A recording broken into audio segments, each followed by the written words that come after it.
On this Soccer Mom Sunday, we visit with young teacher and now soccer coach Casey Beran. A former player herself, Casey grew up in the game but didn't really find that sense of soccer family on the club side with frequent club or coach lineup changes. In high school, she found her soccer family but burnt out, so to speak, with lack of playing time and little explanation as to why. Now, armed with degrees in education and athletic administration, Casey spends time on the pitch with young girls, hoping to instill that family feeling along with reaching for success. It's a good one. Listen in. When you come to Ellis Dental, our spa-like treatment makes you wonder if you are actually in a dentist office. From the warm greeting to the modern design, massage chairs coupled with the heated pillows and blankets, your teeth will never be treated better. Your time is important, and as such, we never double book, we don't run late, and our all-female team provides a level of care and compassion to the experience. With over 750 five-star reviews, you can take it from our patients. You are in good hands.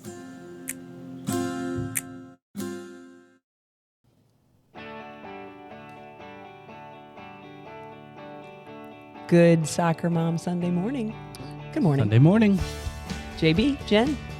Ooh, I like this. J squared. J squared. There you go. I like this song. You like this? Yeah, I already like it. Should be subliminal. Do you remember it? Ish. You know I'm not good with thinking of the names. I'm like, I know the beat. This would have been sophomore year of college. Oh, Lord. Yeah. The Lemonheads. Oh, my God. Yes. And This there's is good. And you know me, there's always a theme. At the time of this release, I would have 2 days ago. So I'm talking about the future, but then I'm going back in time from when we drop. I would have seen these guys at Del Mar Hall. Oh, my God. Which at the time of this recording would be this Friday night. See what I did there? You did your research. I know. I'm so stoked. Yep, Lemonheads, Del Mar Hall. There you go. How about that little plug for Explore St. Louis, which isn't giving this show any money. It's our Explore team. They can if you want to. They will. Go ahead. They will. We'll take it. How's it going? It's going good. I just came off the city trip to San Jose. I don't normally get to travel with the team, and I told Dale I like that location, so you can also not go next year. San Jose? Oh, my God.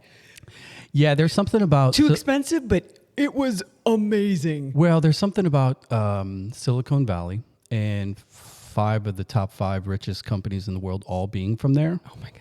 There's a little bit of money. I was just like, wow, I'm getting paid to do this, and I don't have to pay for my meals. And like, I love you kids. I'm going to get an apartment here. So did you can come visit supersize me. your in and out? Yeah, I didn't. I pretty much ate with the teammate. We get to eat there, but we were talking a little bit. I got 2 stories. One, it was really cool to catch up with Steve Ralston. He was our halftime interview. Funny story. I had gotten his number through George, who got it from Joe Fish at Kirkwood because they're best friends and just funny. They played together, and I'm like, hey, Steve, I'm somebody you don't know, but here's who I know. Would you like to do this interview? And he was fantastic. Super laid back guy. We're like 6 months apart, class of 92. He went to Oakville. I went to Eureka. All his Oakville girls in soccer always beat us. And I'm sitting in the Hotel Valencia. Nice hotel. And I'm ready to get my mic. I brought my broadcast mic with me, sitting there waiting for our interview to record. And the hotel fire alarm starts going off. Of course. It's so loud. And I'm like, it's 10 minutes to record. I'm like, nah, I'm not leaving. This is fake. It's fake. I'm not leaving. Boy, to the point where I'm like, 4 minutes later, I was like, Jen, this is, you can't do this. And I'm like, this is fine. I'm going to grab my computer. I'm going to take my mic. I'll go do it on the street somewhere. I'll find something. I go down a stairwell. Nobody's coming out, by the way. And I get outside. I'm like, oh, you can hear this throughout the whole street. So I'm now having to text Steve Ralston going, so funny thing, there's the fire. The immediate thing is, first response back to me was, we didn't pull the alarm to keep the team up, so you know. Yeah, I was going to say that's total like 2nd division English style where they're going to shoot off fireworks outside the window. And like South American too. So it was funny. We caught up and what a great guy. Like we had the best conversation. super humble, and just a great perspective, longtime MLSer and U.S. men's national team. Wow. Yeah, I mean, I told you the story before coming on mic as to how he reached out and wanted to contradict a opponent's local kid story. I like that he had the chutzpah to do that. He was so laid back when he talked to me. Yeah, Steve Ralston, if you get a chance, go back in time, Soccer Dad Pod. You can just Google Soccer Dad Pod, Steve Ralston. The episode's brilliant because Steve is one of those names that within the St. Louis soccer community, the culture, the history, he's one of those individuals that just kind of walks among us. You don't even think about it, but then that's 100%. But then when you read the wiki page, you're like, holy shit. Yeah, he's pretty good. Yeah. And he texted me to say he listens to Soccer Mom Sunday. Hi, Steve. No, he's brilliant. That whole generation, I really compare him a lot to Sorber over at Gallagher now. Okay. They kind of have that same je ne sais quoi, right? Right. The little their attitudes, they're just so chill. But when they were players, they were hammers. Yeah. Absolute hammers. And it's just indicative of kind of how clubs today still teach and train the kids. St. Louis Midwest Soccer has a style. And it was born by a lot of those guys. 100%. Yeah, and one of the San Jose assistant coach got a yellow card, but we don't know who it is. I wonder if it was him. That would be hilarious. I'm pretty sure I know who it was, and he probably was, using South County lingo, right? I'm sure he was. So I understand little one had a big game the other day? Little one had a tournament. So here's a story, because this would be a good segue to our guest. We had a Lou Fusz tournament. Mm-hmm. She's a 2016. They're so young. They were playing up in the 2015 division. Very big deal. Everybody's very excited. I think it's like their second tournament. And they're a good team. Wait. 2016. So she's U7? Is that right? She's 8 now. So was it you? Are they U8, U9? Oh, yeah. Never mind. What are they? I just thought it was 2022. I guess that's U9. My math so fell. U9, they're playing to up a little bit. And so she's very stressed, excited about the tournament. Of course, she's also got like we're letting her play CYC. We're not doing that again. It's fine. She wanted to play with her friend. I am on the bus. So we land, we travel on Sunday back to St. Louis from San Jose. I'm on the bus from the tarmac back to city, and Harper has an iPad. And when I say that, I use the term loosely. It's a really, really old iPad that barely even works anymore, but she's allowed to text on it, and she has a few games and extra math on it. So she texts Solitaire. me. Exactly. And then she can, and Disney Plus, so she can watch the Eras Tour whenever she wants. Yeah. So, which is every day. So I said, hey baby, I love you. How was your tournament? How did it go? She says, how was it? No results-based question. And I immediately get 2 texts. The first one is, we got second place. Are you mad? And I'm like, what the hell? Like, why is she, if of my 4 children. Did you immediately call your therapist at that point? Literally, I'm like, what's happening right now? I'm not saying that I haven't been a little too intense as a soccer parent here and there. We make fun of them on the show. I am partially sometimes making fun of myself. Rewind to Georgie's kindergarten years. But if there's one blank slate that I've had to be like, I'm going to be the right kind of parent, it's her. The 4th one. Exactly. I've made all the mistakes with the first 3. I'm sorry, kids, but it's the process. It's are you learning? Are you having fun? I don't ask did you score? I don't ask if they win because she tells me. I don't need to ask those. Listen to your coach. Kind of like you last episode that talked about if I've ever gotten on her for anything, it's work effort, paying attention, those kinds of things. Yeah. But immediately hurt. And I'm like, of course not. I text back, that's awesome. You played up an age level. It sounds amazing. And then I see the little 3 dots, and I'm like, she's texting me some more. She texts me again and says, okay, so I think they were winning. And she said, we were winning, and I didn't have my mark, and my mark scored. Are you mad at me? And I'm like, what? So I I'm of course texting back, no, I hope you learned your lesson. Should I be? I know, right? But I'm like, I hope it was a learning thing. Don't expect you to know everything. Well, so it's this odd, and then I meet them out to eat. It was like one of those, we're home at 4. It's a weird time. I'm tired. Nobody wants to cook. Exactly. And we meet at Circle 7 near our house. And she kind of walks in like with her tail between her legs again. And I'm like, what is happening to her? And she gives me a hug and she goes, do you still love me? I'm like, what's happening right now? Yes. I don't even care about your tournament. I mean, yay, go. It sounds like you did great. So it's just really weird. And it was a real good reminder also for me that you can do, because I really think if there's any kid that I've kind of done it right by, like in terms of staying out of the way, I don't text the coach. I don't care. I don't tell her what to do on the field. You don't need to when you bring them in front of you, right? Yeah, I don't, exactly. I don't need to do, like, I don't ask it. It's like, where are we going to go eat? She's her own individual and in other words, I tried to do it 100% by the book, right? And she's still this under the surface, a ton of anxiety and worried about outcomes that I haven't given her any of those outcomes. There's my story. So there's a lot to unpack there. There really is. I'm a little traumatized by the whole thing. Well, let me ask this. How was she the next day? Fine. She's totally Okay. fine. But I feel so bad that she was waiting this time and obviously nervous to tell me. And I have no offense. I didn't give 2 craps about the tournament. I'm like, yay. Okay, so Hope you had fun. So we fairly Fair? we have fairly similar / parallel lives a little bit in so much that one of your middles is high performing, winning all the time, and your youngest is now going through the process. I have that in my house, and a lot of times I'm going to let you off the hook here because it's my own experience with my 2 boys.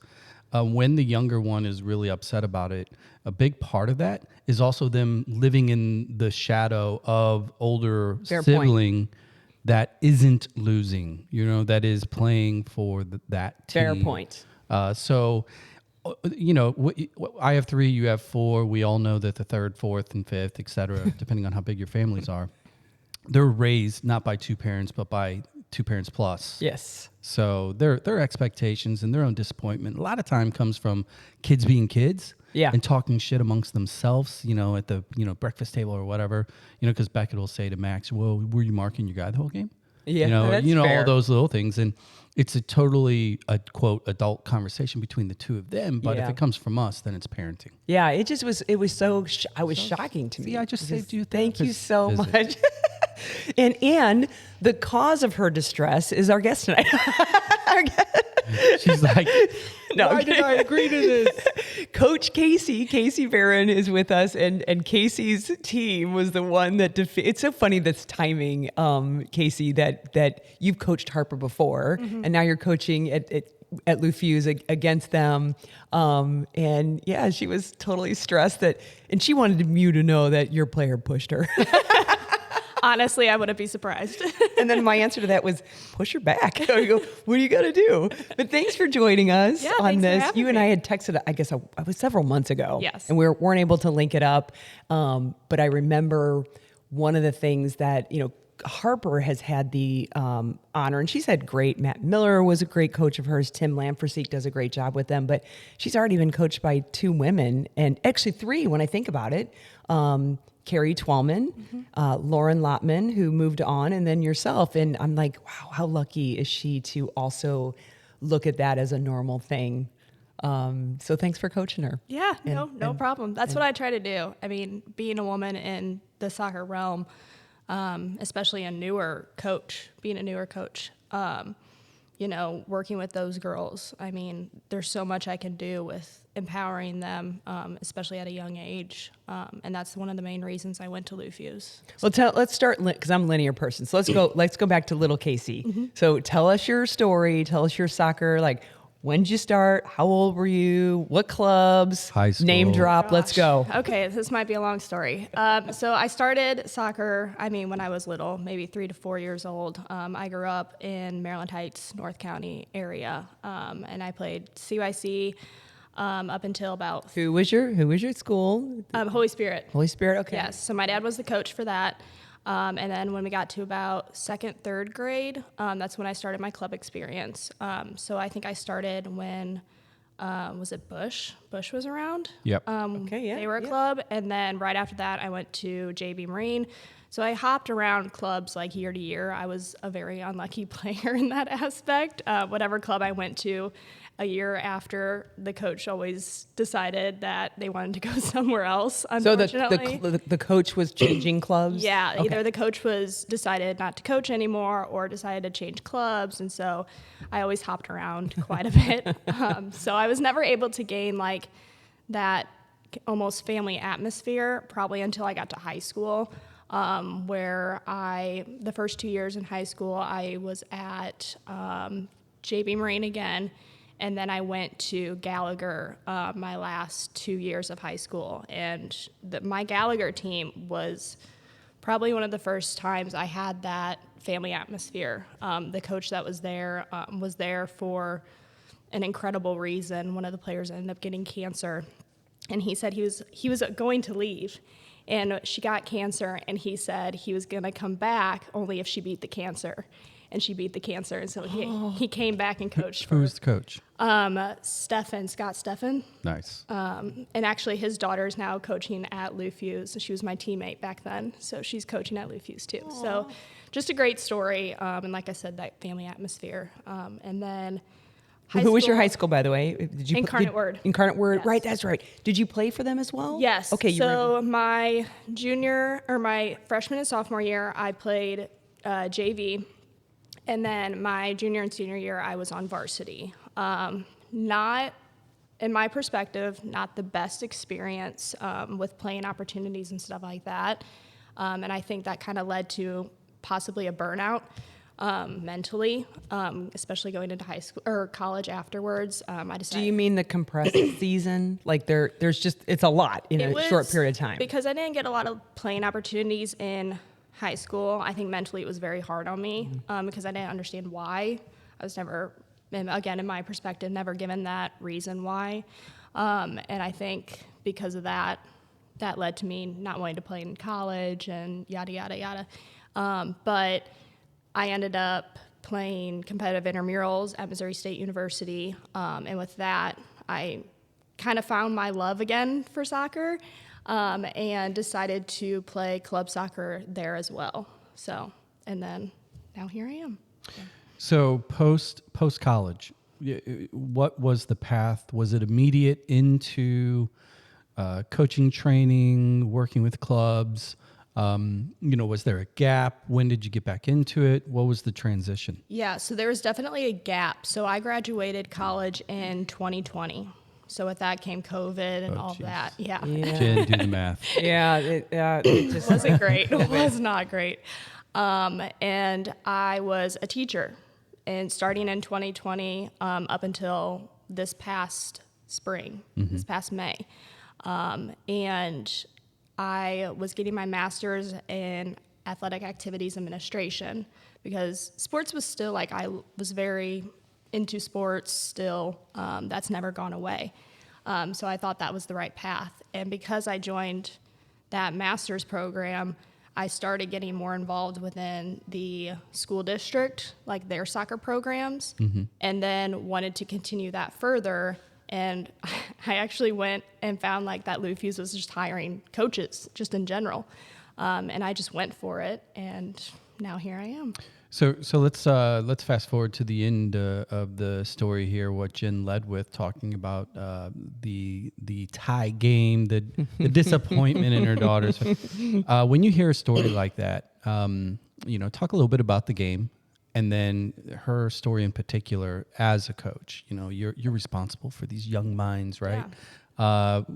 Talk a little bit about the game and about your reaction to the story. Yeah. So. My team, we obviously came back from a 2-0 loss, and I told the girls, I was like, your hard work and your fight is going to get you through this game. And they showed me an incredible fight, and it ended up them tying that game in the last minute. And going into PKs, you have a Fusz team against the Fusz team, which, it's not the best circumstance or situation that we like to have because it's going to end in heartbreak no matter what. And seeing those PKs happen. And you've coached. I mean, you for a time had, I don't know if you had all the 2016s, but that team, you had at least some of them. Yeah. So, I mean, they were just like, it's Coach Casey. Yeah, and I still coach some of them. Like some Yeah. of them practice with my team and stuff like that, and they all play together. And so I know a lot of those girls too. And seeing them after they say they missed a PK and Which they don't practice, right? It's one of those things where it's like, it's almost like a pre-test at school. It's like, Yeah. you're not good at it yet because you don't know it. And we Yeah. haven't really spent time going through a PK on a small-sided field. Yeah, and here's the other thing too, especially at those younger ages. I mean, I'm just going to say it. How annoying is it when you hear a group of well-intended parents saying, "Why are we not practicing PKs? Why are we not practicing throw-ins? Why are we like? Are you kidding? Like None of this matters right now. like they're 9 and 10-year-old girls. they're going to figure it out. And when they need to learn it, they'll learn. Right. it. And by Yeah. the way, the pros often do a foul throw. I know this is and nobody cares. But go ahead. Go ahead. It was just like after they missed those PKs, it was just, immediate tears. And, that breaks my heart. I mean, like I said before, I was a teacher before this. So being around kids and having that relationship with kids has always been such a big factor in my life, and building those relationships. And, anytime you see a player in tears because of one little mistake, it breaks your heart. And so I made a point to go over to some of the girls and I was like, you played great. Like, don't be down on yourself. Like, you guys fought just like our girls did. Like, it was a very, very close and even game. And that's part of the journey too, Yeah. is as much as they're still learning the proper touches and the proper way to strike the ball and the shifty 6 and the whatever 7 and they're also learning how to lose Yeah. and how to win. And you don't always want to go over and she's like, I don't always like shaking hands when we lose. I'm like, 100%, because you're a competitor, but you still have to do it. Yeah. They're learning the social emotional part of not just sport but life. We don't always win. I hate to tell you. And on the other side, I told my girls, of course they want to cheer right away because they won. And I was like, okay, wait, let's not cheer yet. We'll have our opportunity like on the stage when we get our medal, like not in front of these girls because I see all. Yeah, them in when they get tears. older, it won't be a big. No. You cheer and it just sucks, and you just deal with it as the Right. opponent. Right. But yeah, they're young. Yeah, I was like, let's shake hands, let's walk away, respectful of the other team too, and then, like I said, get our opportunity. later. Absolutely, absolutely. Now I promised her this morning that I said, do you have a question for Casey? And she texted me on her iPad right before we had to leave for her school. She wrote Casey, K and a C. Casey, how do you get your team to win? Like, what's your secret? That's a quote. Oh gosh. 8-year-old. We don't always have call-in guests, JB. Here's a text. Bring her in, co-host. Oh gosh. Kind of like I said before.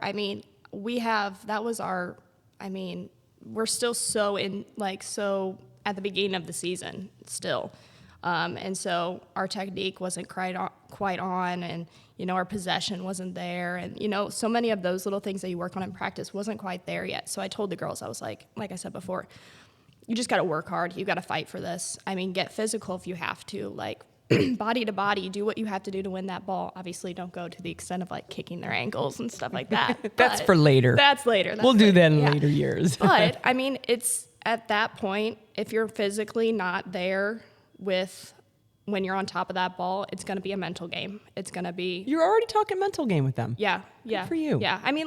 Like I said, young girls, when you're coaching young girls, like I feel like especially girls are so into their heads about things. And I think it's very it's my responsibility to get them out of their heads and focus on what's in front of them. What can we do now? Can you work hard and can you, fight for it?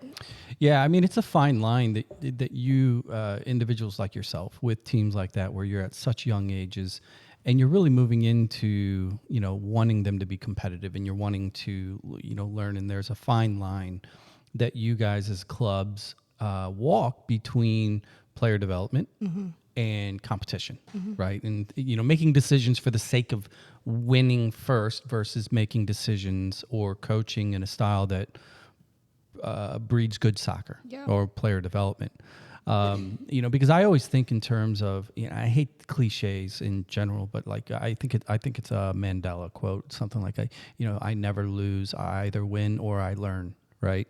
And for little kids, really kids of any age. It doesn't matter. In this game in particular, it's like, what do they take away from that?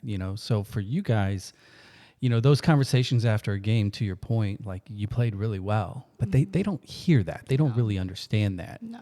So, I asked earlier how Jen's daughter was the next day. Question to you would be, how do you approach them at the next practice? By the way, real quick, she was fine after she had her mac and cheese at Circle 7.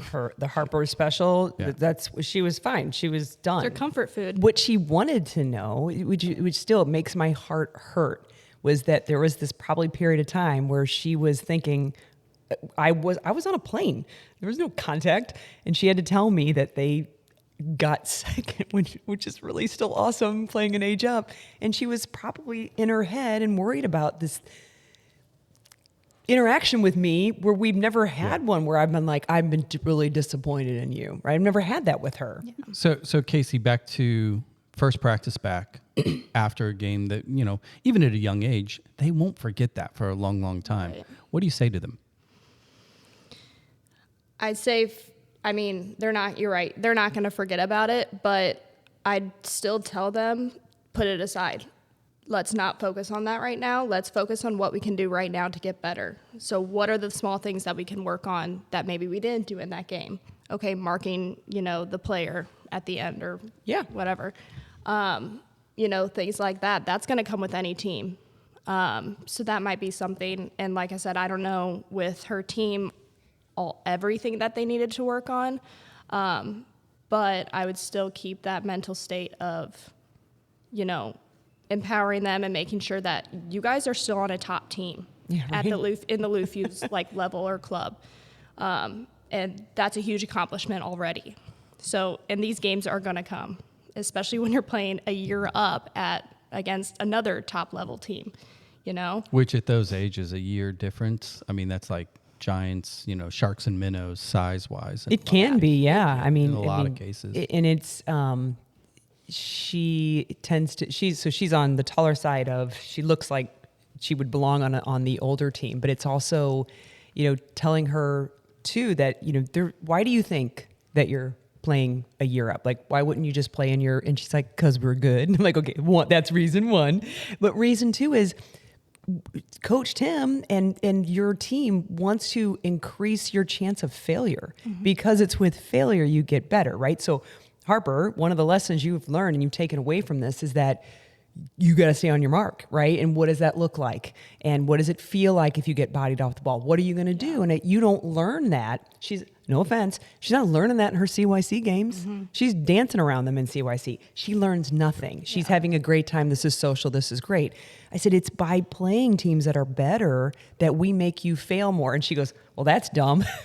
She's 8. I'm like, well, no, it's actually really smart because if all you do is win easily, you will never grow. And eventually you're caught. Yeah. Right. And so in order to keep improving, but that's a fine line. There's a lot of older adults that can't understand that you've got to lose sometimes and you have to learn the lessons from those. Sometimes those are the best lessons forever. Yeah. And that won't be the last time we play each other either. Right. That was I think our second game already against each other this fall. We played, I think it was the week before we played. And then we played them twice this past weekend, one in the final, one in just the bracket play. So it definitely won't be our last, and they'll have a chance to redeem themselves, I think. So what's your own personal philosophy? Maybe it's coming down from, club philosophy or mission statement, as we were talking about earlier. When you do have a team like that at this particular age, because as much as they are really, really young, unfortunately and or unfortunately in today's environment, that transition into really, really competitive, be it GA level, in academy level, ECNL, et cetera, that's not far away. So how do you, do you just stick to the game plan? Is it, you really lean into moments like that to try and pull harder or push them harder? Because again, they're puppies. Yeah. But they're not far from transition points, important ones. Yeah. I think emphasizing, I don't like to live in the past. I know game results or what happened in games past will lead to, what you produce in the future and your progress that you make. But in that situation, I don't necessarily like to focus on that one game or that one situation. I have a 2017 girls team as well, and they're, I mean, even littler, littler Jeez, girls, yeah. And they kind of remind me that, you know, they're still here to have fun. They're still these little girls. And sometimes as a coach, I forget about that. I forget, oh yeah, they're not 16-year-old girls in GA or, you know, anything like that. These are little girls who are here to have fun, develop, but still have fun. And I think because they remind me that, I take that with my 2015 girls also, and I try not to be as hard on them because I don't want them to burn out at such a young age. So it's about that balance of having fun and yet still being competitive and working hard too. Sure. So Yeah, I was thinking of a question about, we had Lauren, I don't know if you know her, Lauren Seppi, who's at Scott Gallagher. She's now fighting Illini and doing kicking ass. Yeah. And if you're listening now, go back and listen to that episode. It's so much fun. She and her mom was on, and she for a while was also coaching over at Scott Gallagher, the littles, and just the passion she spoke about and like loving them. And one of her messages, like, want them to love the game. And one of her, because she had some rougher experiences with coaches, one of her parting comments on in the podcast was, remember that your words matter, right? And words can hurt. And she just wanted to make sure that, you know, her girls, she pushed them and play them hard, but wants them to love the game and wants to remember that when I say things to them, that will stay with them. Yeah. And I just wondered at your thoughts on that. yeah, I mean, I 110% agree with that. I mean, I remember things as a little girl, like, she's right. Things are going to stick with you the rest of your life, no matter how little or young you are. And that's what I try to keep in mind when coaching these young girls, because if you stick that in their head now, I mean, they're going to become incredible players, because it is going to stick in their heads. So. You know, I think, have you coached boys as well, out of curiosity? I try not to. I feel like that's a whole different realm and a whole They are different. world. They are different. But I have had some opportunities. I don't understand. You know, I think I've talked about this before. I've coached both, and I've had them. One of the things that we do especially when they're young, is put them skills together. Harper's often worked with 2016 boys, and Nate just throws them in. You know, they do skills, and they're all doing them together, which I love. And I love it because on the boys' side, a boy will 110% with his full chest say he just did a move. He didn't remotely come close to doing it, but damn it, he is confident. He's like, did it. And it's like, that was nothing like the move. And he's like, no, I did. I did great. It was like, this is like Lionel Messi does it. It's like, no. But I love that because I think it brushes off on the girls who are often like, I want to perfect this before I even think that I can call it a move. On the other side, I love that sometimes the boys are humbled by the fact that here she is over here actually doing it right. It's not 100% speed yet, but you just did 100% speed wrong. Yes. Yeah. So I love the differences in them and working with that. What if you think you found from coaching? You played at one point in time, but you get a different perspective when you coach. Yeah. What have you gotten as a soccer person from coaching littles? I think just like the patience with them. Like it's like I kind of already said this before, but they remind me how like to stay patient with them when like talking about those moves, like especially with the girls side of it. Like they will go slow, they will perfect the move, and then they will speed it up. They're not going to go 110% at first.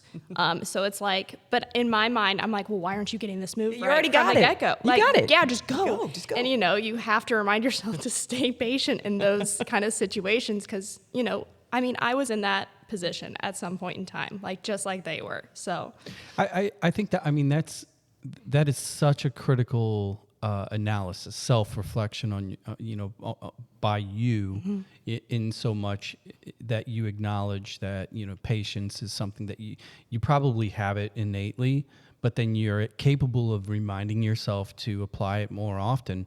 And where I'm going with this, me personally, I coached my oldest when he was a little bit older. I coached my middle when he was a little bit older. And then my youngest was asking me, well, when are you going to coach me? And I told him. Same thing happened with Harper. And I told him, you're not old enough for me to yell at you and not cry. but I'm self-aware of that's how I am. Yeah. And I think a lot of coaches, you see it all the time. Mm-hmm. There are coaches at these young ages that should be nowhere near a bench of kids because of that kind of outward attitude, Yeah, it's demeanor. gross. Yeah. So, as you grow, do you see yourself wanting to shift to older kids? Or do you think your sweet spot is that the formative years based on just who you are? Yeah, I go back and forth. I think in order for me to continue to grow as a coach, I feel like I eventually do want to get to those older ages and those older groups of kiddos, obviously with the licensing and things like that. But definitely right now, I mean, these kiddos are my sweet spot. When I was a teacher, I coached around this age group too, or taught around this age group, and for 4 years. So this is definitely a sweet spot now, and I think it will still be a sweet spot. But on the other side, I do want to continue growing and coaching those older levels and those higher levels. So Given your speed, okay. competition, et cetera. yes, Yeah. Go ahead. Given your level of education being in your background, are you pursuing coaching licensing? Yeah, so I was gonna get my my D license this fall, but the timing and when the classes were didn't work out. So I'm gonna look again in the spring to do it. Yeah. Because like I said, I want to continue getting that mentorship and Yeah. see what else I can improve upon. And the reason I bring up the licensing is, and I have 100% respect for the licensing and the courses. You need to learn the tactics and you need to learn the strategies and stuff like that. But I think you also having an education background lends something that maybe a coach that doesn't have an education background have, because there's one thing with doing the sport. There's one thing with knowing in your brain, this is how I want things to run. It's a whole nother thing to communicate that to any mind, much less young minds who have yet to grasp spatial awareness or anticipation. It's a concept like Harper asked me, like, what do you mean when you say anticipate? I'm like, oh damn, I've never had to explain that word before. To really you can know the game inside and out, Yeah. and be excellent at knowing the game, and you can't coach shit. And sometimes even the great coaches have a basic understanding of the game, but they can communicate that Yeah. to the kids. Yeah. I don't really. I don't know. I mean, I agree. Do you find yourself using the education background I think your training in that? When I did my in-person, like my grassroots courses, the person who taught the course, David Murr, he was phenomenal. And he's one that I hope to have in the future licensing, because I truly did take away a lot of things from him, just doing the grassroots. And so I hope but I've also heard mixed reviews. Like there are some people who had some kind of iffy people run the licensing, like the D license and stuff like that, and they didn't really take away much. So I think that also determines or like can make or break it for me. Like if I get that good person for my D license, then I'm going to continue growing from there. It just depends on who you get. Do you think coaching, given the path that you're talking about going down, is this your future? Is this where you see yourself in 5 years, 10 years, 15 years? Yeah, I definitely think like this was something that was missing when I was a teacher. I loved, obviously, I'm still getting the teaching aspect when I'm a coach, but I didn't quite have that sports passion that I'm getting now. And I look forward to trainings. I look forward to getting together in the office with my coworkers and going over, practices, trainings, games, just all the recap. And then going into tournaments, like you get that adrenaline rush like you were actually playing in the game. And I definitely continue to see myself growing and being in that area. Quick follow-up. The elephant in the room as it pertains to coaches and clubs is always how do you handle or how do you look at handling the parents? You are, let's just call a spade a spade. You're young. You don't have kids yet, but you're mentoring / coaching their babies. Yeah. They are vocal. Some are type A's, others are not. Stop looking at me. I'm not. I'm looking directly at our guest here. Do you think about that? Do you think about your approach or strategy to manage communication / expectations with parents, especially with such young players? Or is it something that you're just kind of like, I'll learn it as I go? Yeah. Again, like being a teacher and learning how to deal with parents in that aspect, I think has kind of led me to how I deal with parents now, being a coach. For me, it's always, you create the relationship with the parent just like you do the player.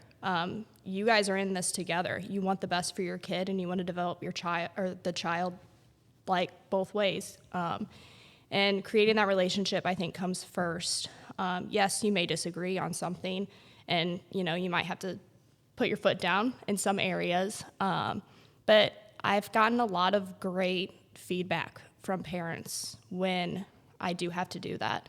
I do have parents in the past that have, been coaching on the sidelines and, What? No, that never happens. Never happens. But to an extent where I could see their child getting confused or, starting to feel that nervousness or anxiousness. Just wink twice if it's Jen.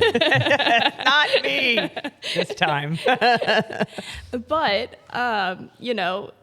or telling parents and having that conversation with them that like, hey, I have, seen this happen before, and this is the outcome of when there is a player who hears their coach coaching and their parent coaching. You can see them, their heads on a swivel, Yes, and it's not for the game. It's over parent sideline, Yeah, and then you're over and then they it. get confused, Yeah. and it's not for the best.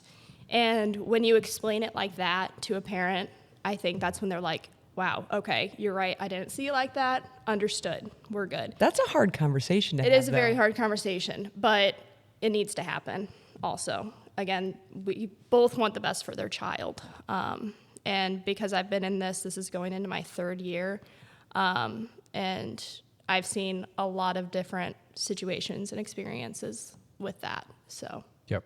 I was thinking about, we've had some conversations before with women who coach, and I feel like it's probably changing. So many of us on the elder side maybe have stories of Why are you winking at me? Yeah, not even looking at you. No. I'm looking at our guys. I'm older than you. Have experiences as a female coach, maybe coaching. I don't know if you coach on your own, but not always being assumed to be the head coach. I've had a time I would coach with men and would have the referee come over and be like, go to the male assistant coach and him having to redirect and be like, she's the head coach. I'm hoping that's changing maybe in real time. I've my first year coaching at Fusz, I coached with another woman, and that was great. We were able to bounce ideas off each other. It was just an overall great experience. And then I continue to coach like in trainings alongside men and women, but when it comes to games, I'm usually by myself.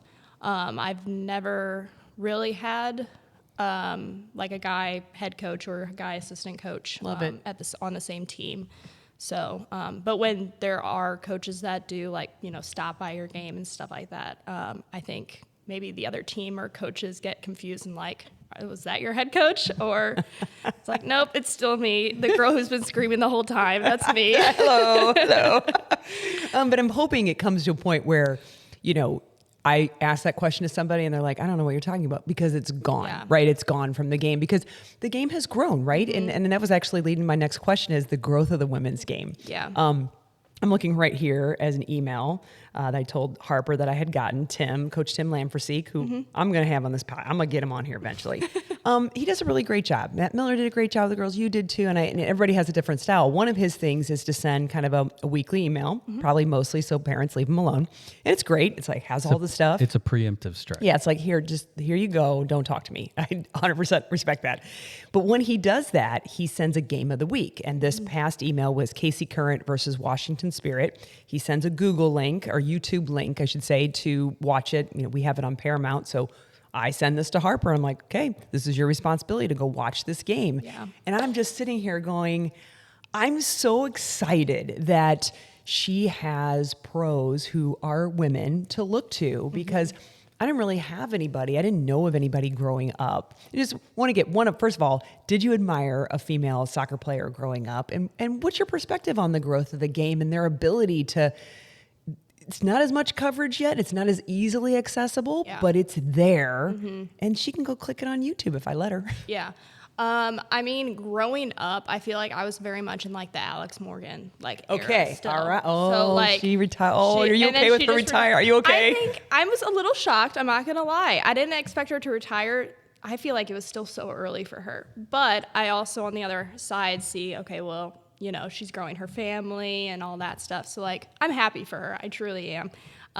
But she's going to be definitely well missed. But that speaks like that's your era. There's there's Rapinoe era. There's Mia Hamm era. There's Michelle Akers era. There's and like it speaks to Wambach. Wambach. Yeah. Oh, okay, Yeah. good. Yes, yeah. And I recently read. I don't know if you've read her book. I've seen it promoted. Okay. And I've asked her to be on the Wolfpack. podcast, but she has not confirmed. It is She listening will. They always to do. that audio of Wolfpack is incredible, especially for women, empowering Really? women. Okay, I'm gonna get it. Yes. Well, let me ask you a question. Specifically, you mentioned Alex Morgan 1st as kind of one of your North Stars. If we go back in time, I'm going to tee this question up based on where we are today. But if you go back in time, take a Michelle Akers, right, the godmother of U.S. women's soccer, who played for 15 years with the national team. 100 years.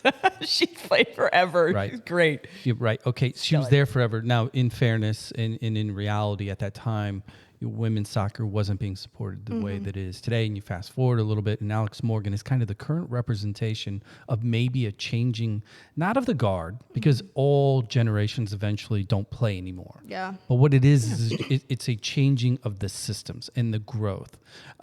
Because if Alex Morgan would have been an 85er with Michelle Akers, she too would have been 15 plus years within the system just because she was that good. But under Emma Hayes, with the uplift of all these girls through clubs like Lou Fusz, like the ECNL clubs, et cetera, do you think that that's a good sign that a woman of Alex Morgan's pedigree is, because she could play a lot of places still, but she's not. There's a little bit of squeeze out because the new wave of talent is significant. So as much as it's depressing to see an idol go, are you excited about the growth of the game when you look at the shortening of these careers? Because that has to happen in order for the quality to improve. Yeah, no, absolutely. You have Mallory Swanson, you have Sophia Smith, you have, all those younger players who, they're going to change the game even more. It's evolved so much. I came from, my age, I feel like we started when they weren't getting the support that they are obviously getting now. And I've seen that evolve and I've seen that change. And now to be where we're at, the women's game is incredible. And I think it's very exciting to see these young players coming up and stepping up to the plate and taking like the footsteps of Alex Morgan, for example, and of the 99 team, and seeing what they're doing to the game and how they're changing it.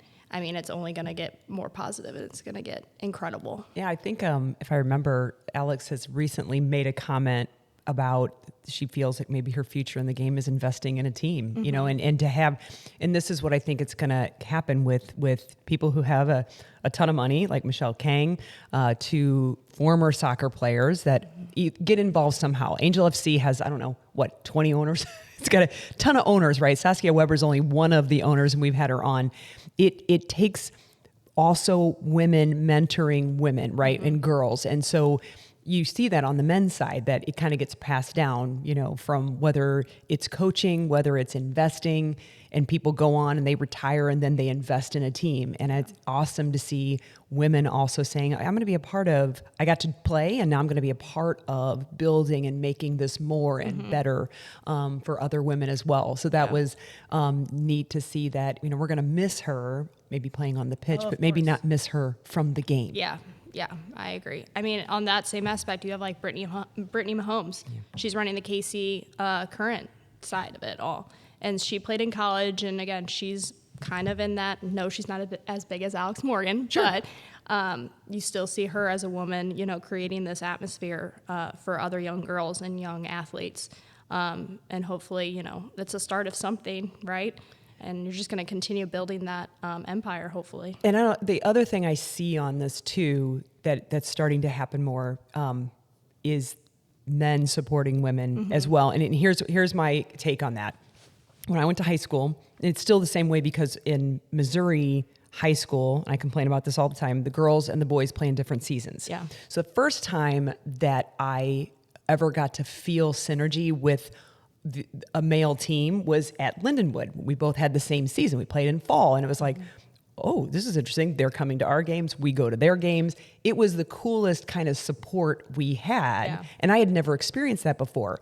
Fast forward, now you've got Maurizio Pochettino, who's coming over, who's here in the United States. His debut game is going to be here in St. Louis, and one of the first people he chose to talk to was another former Chelsea coach, Emma Hayes, who gives him the lay of the land. And it feels like there could be, granted, they're not going to coach each other's teams, but there's going to be maybe more synergy between the men's and the women's games, that we don't have to be in our silos. Right. We can feed off of one another and work things together. And it makes me really excited to see more and more male athletes, coaches, either calling out the fact that, hey, there's still disparity in coverage or facilities, or I think it's recently, which team over in England got booted from their training facilities to give it to the men. BS, right? Some of that stuff's still happening, but it seems to be less and less the more that people are, like you said, the game's growing. It's freaking fun to watch. I enjoyed immensely. I'm going to enjoy watching this game that Harper has to watch, that now I'm going to make sure I watch with her. Yeah, and it's not just soccer too. It's, I mean, all sports. Yeah. You have basketball. Caitlin Clark. Caitlin Clark, yeah. I mean, has broken records. She's killing this past year, and probably is continuing to do that, and will do that in the future. Alona Mar on rugby, who's now dancing with the stars. I mean, I might be a little biased, but I feel like it started with soccer, and now it's kind of growing into the other I'm aspect. with you. I'm with you. I think soccer was the leader. I think what's going on, like if you just kind of zoom out a little bit, what we're really looking at is the delta is decreasing. You know, the difference between the women's game and the men's game, the delta that U.S. soccer in particular, and really global soccer, FIFA put them front and center. It's how quickly and how fast can the women's game generate more money? Because that's where this respect, unfortunately, that's where most of it is stemming from the decision makers. So that when you look at the last World Cup and you look at the revenue generated and the value of the sponsorships, that's increasing. Emma Hayes comes in and gets a $1.6 million a year contract. That matched Greg Berhalter. You know, then you go 3 months later, Poch is getting 6. You know, so there's an according effect going on, but the fact that he's bringing her in as part of it, I like that, because U.S. soccer is saying, look, this is our monolith. It is the game, right? So on the women's side, it's such an advantage in these, because on the men's side, let's be honest, there's not a lot of growth available. Yeah. You're kind of at the top. It's almost like an investment pick. Well, I'm going to buy, you know, it's most expensive. The women's side has so much room for growth. And you were talking earlier, I see a little bit of the baton, you know, we talked about Alex Morgan in particular, but look at Alex Pfeiffer, right? There's another Alex. Yep. Who was 15, signs that deal as pro, because 10 We years also had her on this podcast. Go listen. You know, 10 years ago, that didn't exist. Yeah. No, So, my God. So my question, here's my question. When you look at your own career, you look at your own goals, and then you look at these little 7 and 8 year old girls, and then in your own circle, you were close to a lot of these players, you know, within St. Louis that have gone on to make big money and be extremely successful. Where do you see your role moving forward? Is it a challenge, or is it just part of the process for you? Because these girls are going to be the next Alex M, the next Alex P, the next Maddie D, etc. How fun is that? I'm so excited. Like when I look at these girls that I'm coaching now, I mean, I envision them to be the next Alex Pfeiffer, Alex Morgan, because I mean, I'm sure they started at a similar level when they were the girls I'm coaching their age. And so when I'm talking to them, like a girl about specific, tactics or technical work or anything, it's like, okay, they're going to take this and they're going to grow and they're going to progress and they're going to become, if they put the hard work in and they have mentally, they're strong, they're going to be whoever they want to be. And that's on and off the field too. I mean, you're growing these women into players, yeah, in the long run, maybe. But if that's not the route that they go, you're going to be, evolving them into these great citizens, these great empowering women in other areas. So. Yeah, I just to feed off that is such a great idea, because growing up, there weren't as many things to dream about, right? Yeah. There were just like certain things that girls and women grew up to do, and it was very limited. And looking back, kind of sad. Yeah. And it's cool that I have an 8-year-old that can come to me as she's delaying bedtime for the 10th freaking time, and you snuggle up to me and say, Mom, would you be okay if maybe I played some soccer as a professional and then went on tour like Taylor Swift, and then maybe later when I made a lot of money, maybe own a team? And I'm like, oh my God. First of all, yes, I just want front row seats at all times and VIP. But it doesn't matter that she goes on and becomes a professional. I don't care. What I care about is the fact that she gets to play and have fun with her friends and learn something at a high level if she wants to, and more importantly, look at the people ahead of her and dream. It doesn't matter that they go on to be a professional soccer player, but it does matter that they get to dream in a way that only boys could do in our time. I don't know how many times the boys in the neighborhood were like, I'm going to be a Cardinals pitcher. None of them were. But they got to dream, and every time they threw a wiffle ball at me that they thought I couldn't hit, they were being a Cardinals pitcher in their mind. And that dreaming does something to you, and it doesn't matter if you do the thing that you're dreaming about, but you get to think big. Yeah. And does it hit you that you're coaching girls that can dream at high levels of whatever that is, and you're a part of their journey? Yeah. I mean, I don't want to take obviously the credit. Yeah, you should take the credit. Take it. But again, I mean, that's a great. I'm glad you made that comment, because that reminds me of how much of an impact I do make on these girls. And I try to go into every training or every game thinking that way, and thinking, okay, don't scream at them, because that's going to make a negative impact, depending on what you say. But I mean, it does have something to do with everything, or every comment I do make to them, and being like, okay, how can I say, this comment or this criticism in a way that they're going to take and they're going to learn from that. Yeah. So wise words. We always try on this podcast to the people who, whether you're a soccer mom on the sideline, or you've played professionally before, or you coach now, whatever your part of the game is, everybody's got either lessons and or wishes. Wise words. What are some lessons you've taken away, and or parent coming in that maybe doesn't have an 8-year-old, maybe they have a 3-year-old who happens to just be killing it right now around the house with their soccer ball. Words of wisdom for starting the journey with your little soccer one. I think as a parent, just continuing that positive role in your kid's life. And yes, they may be killing it with the soccer ball at their house, in their basement, whatever. But unless they want to continue that route, great, that's awesome. But if they don't push it. You don't want to push them into a route that, you could see them thriving and being successful in, but maybe that's not something that they're overall incredibly passionate about. And if they are in soccer and they are in, the soccer world already, continuing to be that positive role in their life, trust the coach. Parents, be quiet on the side. She's trying to say nicely. Yeah, that's a polite way of saying shut the hell up. But trust the coach in everything that they're trying to do for your child. Every single coach that I've come in contact with truly cares about the players on the field and the players that they have on the team, whether they, maybe they don't show it physically as much, but inside every single girl or boy that comes their way, they care about and they want the best for them. So That's awesome. Well, I'm going to throw one, not a tough one, but one that I'm always intrigued by, because you're early in this process, and you're also dealing with an age group in which it's almost as if they look like a herd until a few peel off, and then you see a few more peel off. And what I mean by that is, as you watch their development grow.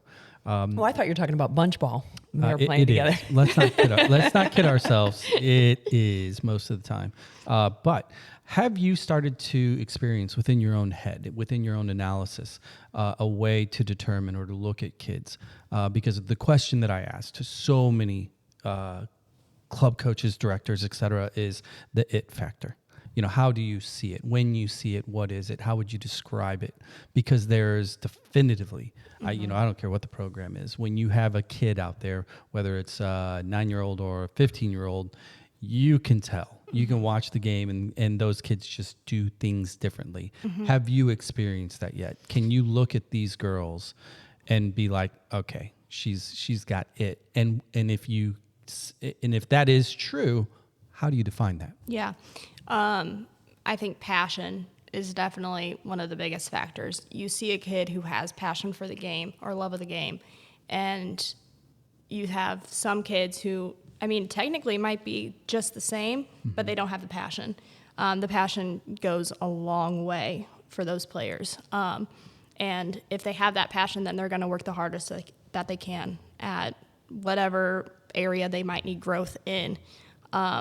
Also players who work not only on the field at training, but at home.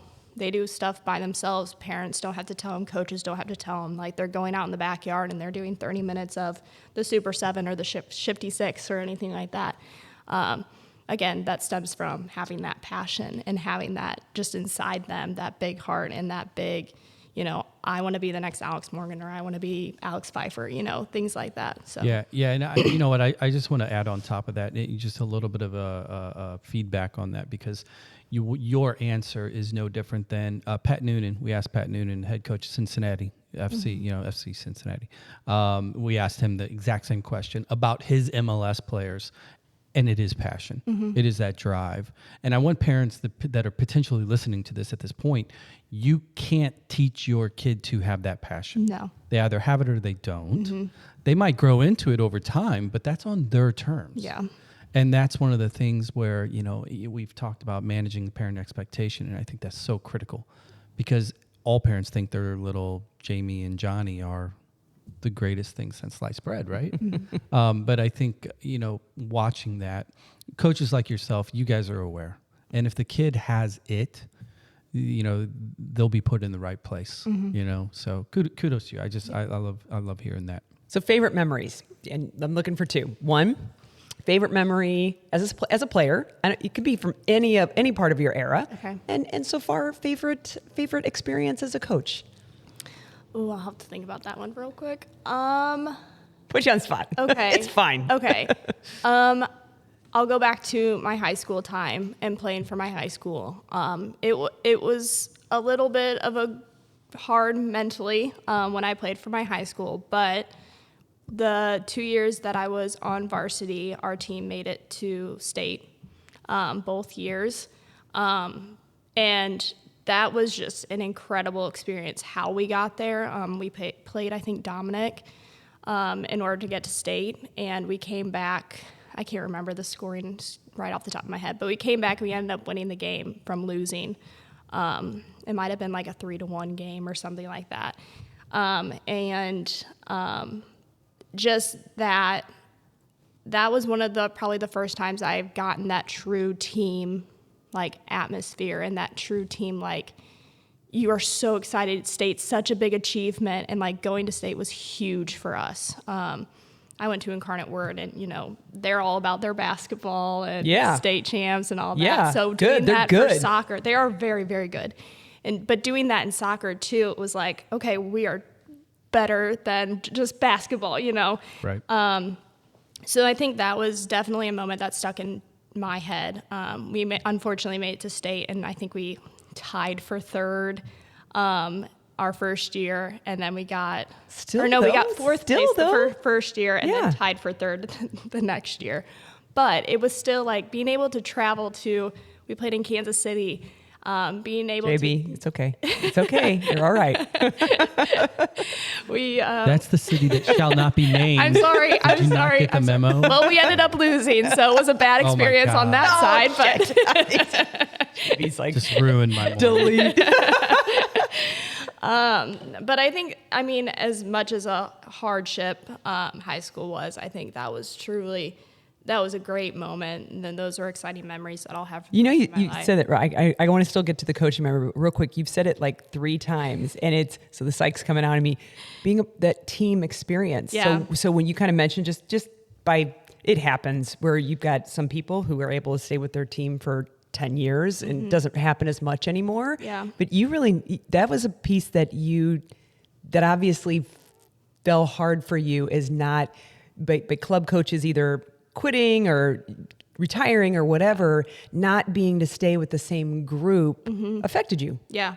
Yeah. And I think that's one side of the high school, the team that I was a part of was you were with those girls, whether that was during the day at school or on the field at practice. Like you were For with better those or girls. worse. Yeah, for better or worse. You were with those girls all the time. And that's truly, I think, what helped create that team atmosphere in those moments. And then, what was it, as a coach? Yeah. I mean, so you haven't been at it that long, but something from a game or even a player interaction that you're like, oh, that'll be something that stays with me forever. I think, this is something so small, but it's made Besides such beating an Harper's impact. team. I won't talk about that anymore. No, I'm kidding. I think my first year just as a coach and the overall experience I had with like the parents and the players made the rest of my time as a coach at Fusz, so worth it. The players that I had, like, they would surprise me with like little drawings with me of like them and like myself, like playing soccer and like coaching. It was like They love you, right? You're somebody in their life they Sometimes. love. Sometimes. Sometimes they love to hate you, but you become a figure in those little minds and little Yeah. hearts of somebody. You're one of their people, and that's huge. Yeah, and it was like things like that when they would surprise me with like a little gift that they homemade gifts that they just wanted to give me. It was like all of those moments made it worth it. And that's what I hope to continue. It got me in the having feels. those moments. Harper, start drawing a picture. That's how you bribe her. Yeah. Are you down Take on notes. Are you down on playing minutes, Harper? Start coloring now. Now. And do better on that picture, by the way. Yeah, I've got to get it going. All right. That is time. awesome. So thank you for coming on. I hope you've enjoyed your time. And I always love hearing the experiences of course, we've talked to a few dudes on the podcast. Chad Otek's been on, but to always hear from more females in the game. Thanks for what you do. Keep coaching, I hope, and keep impacting the lives of those little players that draw pretty pictures. Yeah, good luck with your path, Casey. I'm sure we'll see you on the sidelines around the hood, aka Fusz, Slice, Creve Coeur. All the pitches. All of them. All the So, pitches. good luck with the rest of the season. Thank you. Casey Beran, Soccer Mom Sunday. Like, review, follow, share. It's like a pro. There you go. I Did got you it. practice this morning? Yes, I totally did on the way in. It's free, people. I'll repeat it. Like, review, follow, share. That's how we keep bringing people like Casey on, and we get to hear all about Jen's visits to Circle 7. You sit in the Mac and booth with cheese. all the tappers, don't you? Yes. Yeah, of course you do. It's fun. All right, we're out of here. Soccer Mom Sunday. Thank you.